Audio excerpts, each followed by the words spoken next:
ఏంది గుడ్లు అప్పగించేస్తున్నాడు అంకే నువ్వెందయ్యా పూల సొక్క ఓ మీద మీద కొత్తున్నావా ఎవ్వరు తోసుకోకండి. అందరి దగ్గరికి నేనే వస్తా అందరు అడిగింది ఇచ్చే పోతా అది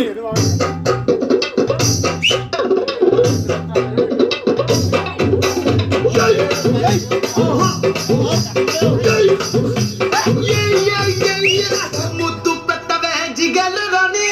అన్నయ్య పెట్టవే జిగలు రాని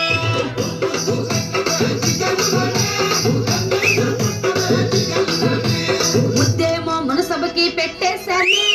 కన్నేమో కరణానికి కొట్టేశానే ముద్దేమో మనసభకి పెట్టేశానే కన్నేమో కరణానికి కొట్టేశానే ఒకసారి మాట్లాడతావా జిగలు రాని కొత్త ప్రెసిడెంట్ గది దాచించానే మొక్కల ఇంటి కొట్టవా జిగలు రాని వీళ్ళయ్య తోటి పోటీ నీకు వద్దంటానే మరి నాకేమిస్తావే జిగలు రాని కోరింది ఏదైనా ఇచ్చేస్తానే జిల్ జిల్ జిల్ జిల్ జిగలు రాజా నువ్వు పలికితే ఏదైనా